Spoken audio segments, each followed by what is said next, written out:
Hello, and today I'm going to read One Day into the Cave of Thieves, which is Total Mayhem 1. Notice, this is not a normal book. It is full of crazy stuff and danger. You have been warned. P.S. If you sit down right now and read this book in one go, the closest adult in the area, parent, teacher, librarian, walrus inspector, grobsnot breeder, etc., will give you a treat. If you don't believe me, give it a try. www.total-mayhem.com. Boring stuff. Hole digger artwork 4.2D.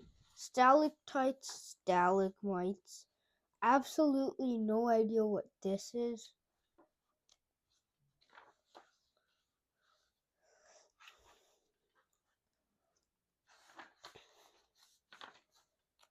This is an actual grobsnot, in case you're wondering.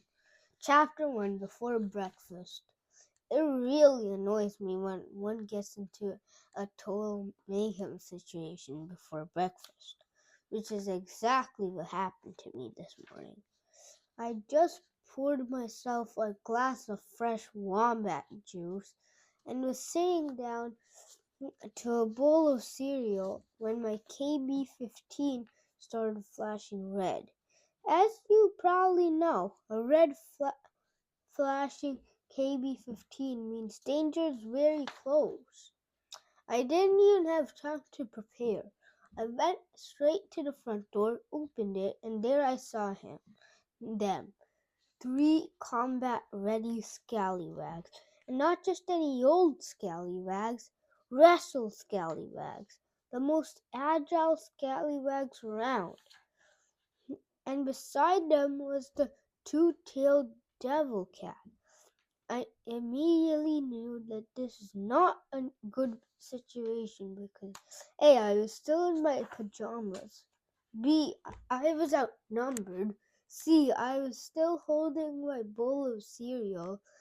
And D, actually I can't remember what D was. I've been in a lot of situations with the two-tailed devil cat before. He is very, very, very, very, very, very, very, very, very, very, very, very, very, very, very dangerous. And you need to move calmly yet super quickly, which is what I did. I activated my transformer, which I always have on me. This transformed my cereal bowl into a watermelon, which I hurled straight at Devil Cat. Perfectly on target, the watermelon got stuck in his mouth and he was out of the game for now. If you have a watermelon in your mouth, there's not much you can do about it. Next, the scallywags.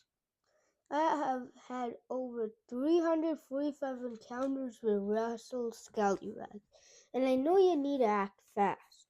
These ones were ready to fight. As you may know from the almanac, wrestle scallywags master over 27,004 different moves each. So theoretically, I had faced 81,012 different moves. While I know the almanac well, I don't know every single move. They immediately went into move number 6694, Tower. Boing, boing, boing. Ba ba ba ba boing, ga ga ga ga boing, ba ba ba ba ba ba ba ba ba, ba ba ba ba boing, ba ba ba ba ba, ba ba ga ga ga ga ga ga ga ga, ba ba boing, ba ba ba ba boing, ba ba ba ba ba ba ba boing, which is a very dangerous 3-against-1 configuration.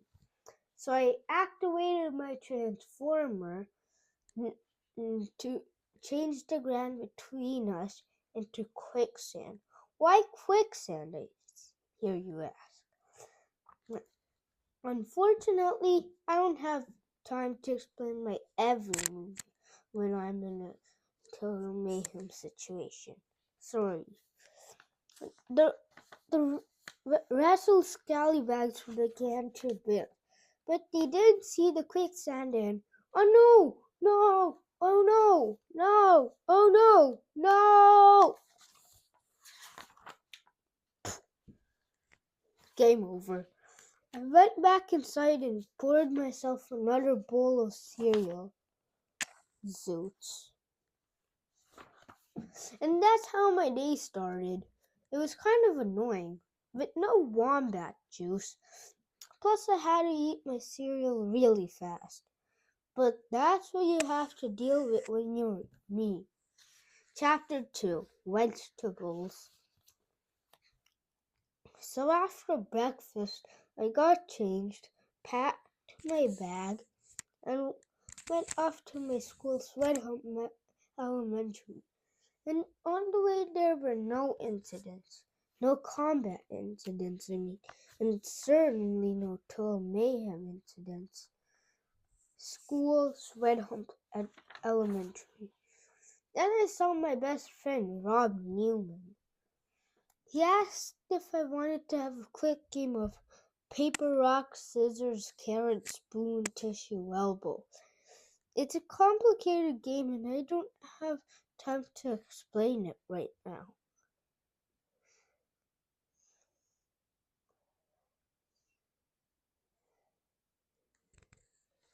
I told him I did, but just for 5 minutes since I don't want to be late for vegetables, my first class of the day.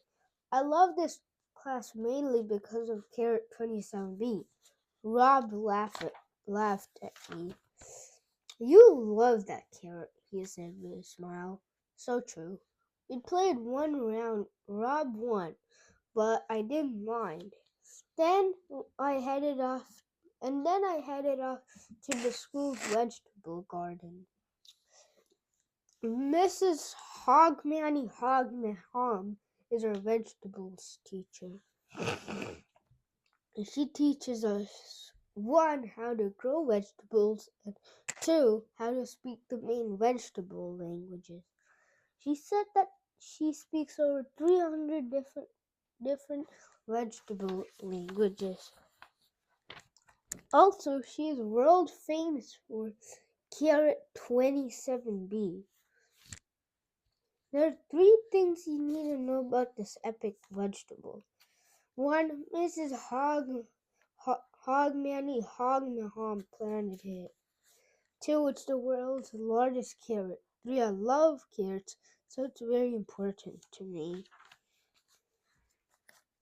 For today's lesson, we were learning broccoli. You can guess which vegetable speaks that. If you speak any broccoli, all I could say to you is brr, goof, goof, with some chocolate on top, please. Toward the end of the lesson, I became aware of some movement behind me. I turned around to see soil flying out of the ground around Carrot 27B. How totally weird. Dirt flying everywhere, but nothing actually digging. At least nothing visible. Was it something invisible? I took my anti-invisibility goggles out of my backpack and put them on. I could not believe my eyes. Right there was Devil Cat trying to dig out Carrot 27B.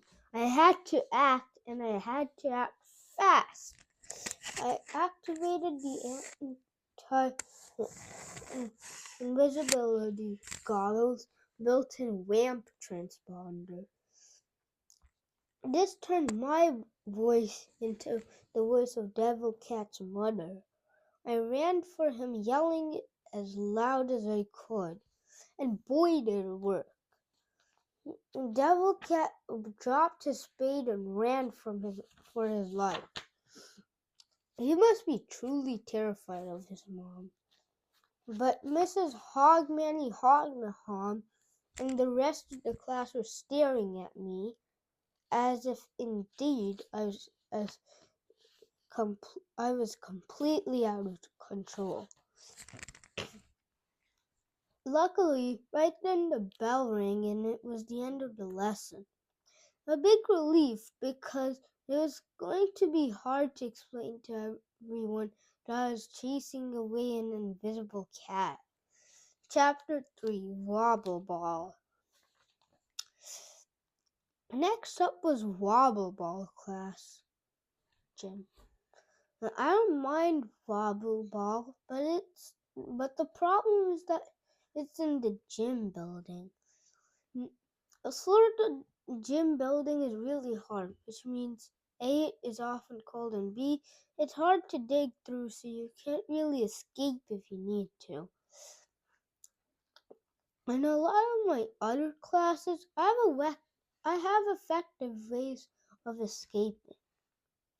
For example, in my English class, where the floor is not quite as hard, I've got a trapdoor under my desk, which leads to 3 tunnels that I made, and those tunnels go pretty far. Snacks, tools. Tunnel Alpha goes to the school's orange grove. Tunnel Beta goes to my house, and Tunnel Charlie is really deep, and I don't want to tell you about it now because it'll probably scare you. My school planet Earth. Anyways, back to Wobble Ball class. Mr.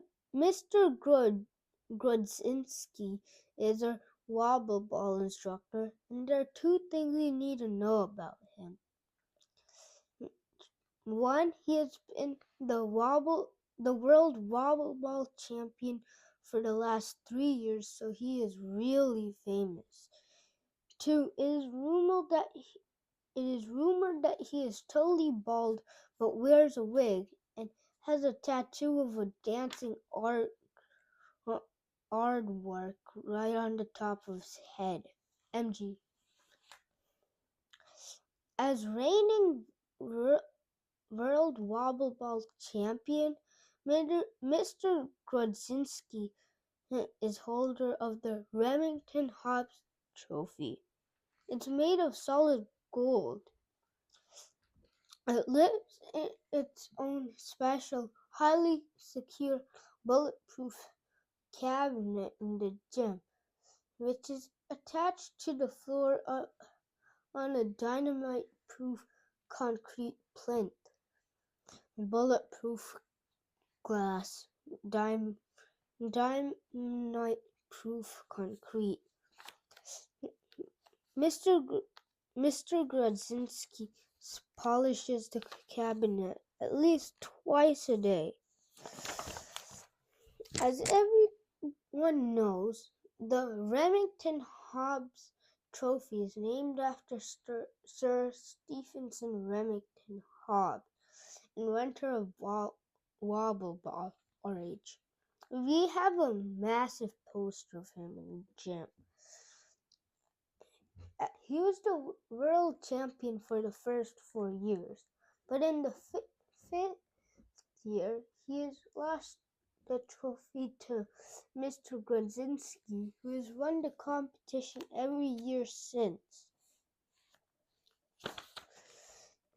Our school is also very proud for winning the Stotinki Trophy for the best smelling gym in the district. Because it's made of regular silver and not pure gold. It's not behind bulletproof glass or anything. That's all the info about the trophies. But I can hear you asking, what actually is Wobble Ball? Good question.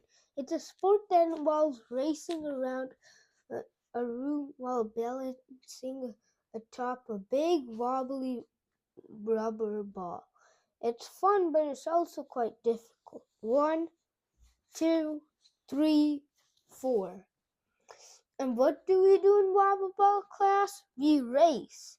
The first race was going well, with Rob in the lead and me just behind him. I had to overtake him. Meanwhile, Ronald Honkersmith, who was very fast, was catching up. But then he crashed into John Johnson, which was quite funny. Jean Johnson, John's twin sister, had just begun closing in on me when my KB-15 started flashing. Suddenly, Devil Cat appeared out of nowhere. Mr. Grudzinski got such a fright that his hair went flying off and landed on Gronwell Honkersmith's face like some kind of hairy face-sucking leech thing. MGG. Ah! Stutinky. In the confusion, the Devil Cat grabbed the Stutinky trophy and ran out the gym door. Rob and I looked at each other and knew it was time for action. We grabbed our backpacks and took out our trusty Quackle Dot quad cycles. We headed off in hot pursuit. We closed in on our target. Devil Cat was ducking and diving. Rob tried to down him with a volley of stink balls, but Devil Cat swerved just in time. I tried a few yo-yo stingers, but Devil Cat swatted them away like flies. Fearing I was out of options, I reached out and realized, to my delight, that my backpack ladder wasn't there. Deployment activated. Devil Cat fell with a bang. The watermelon exploded into a million tiny pieces. In the chaos, Devil Cat went into invisible mode, not again, and escaped with the trophy. Not much to be done for now, at least, so Rob and I sped back to our wobble ball class. Back at school, the wig was still stuck to Gronwell's face. He was making weird turtle noises, and we didn't want to hang around. We told Mr. Grudzinski that the Stotinky trophy had not been recovered. He burst into tears. We vowed to find it for him. Then the bell rang. Time for the next class. It was Matt, and for that we could not be late. Math class. Okay, that's it.